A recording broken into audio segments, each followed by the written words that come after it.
Hey guys, my name is Mary Jane, and for the next series of videos, we are going to talk about the do's and the don'ts for the IELTS Speaking Part 3.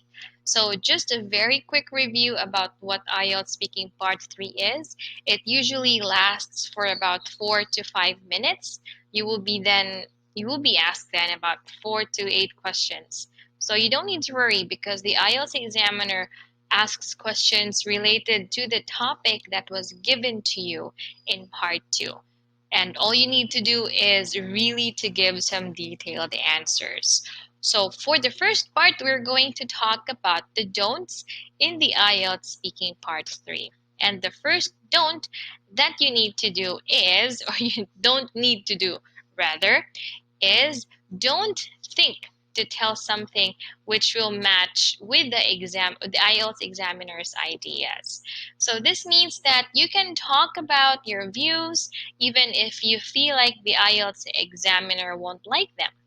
There is actually no criterion to make your opinions during the speaking test. So you don't need to worry about that. All right. Another thing is don't give memorized answers. So giving memorized answers is not a good idea. It is because you should not provide answers that have been prepared beforehand. The examiner will figure it out from the speed at which you talk. So your words and also your pronunciation. You will really be caught if you're going to memorize your answers. And this way you might even end up giving irrelevant answers, which will of course result in a low score. So that is why you should not prepare any answers at all. Although it is better to work on your speaking skills, so talk and listen to native speakers and just really try to improve your vocabulary. All right, another don't. So don't give short answers like in part 1.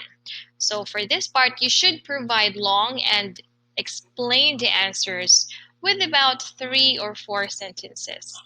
Try to give some reasons that will define your specific point of view. You can also conclude your speech with, let's say, your last sentence. All right, now another don't. Okay, so this one, don't try to overdo it.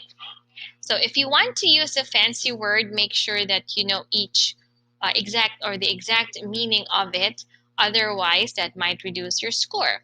If you're going to use a word that you're not very familiar with, so you are, you're more likely to use that in the wrong context and it will be just out of place. So the examiner will also reduce your score if you're able to do that. Thus, it is better to talk with or in words you're comfortable with and use in your everyday life.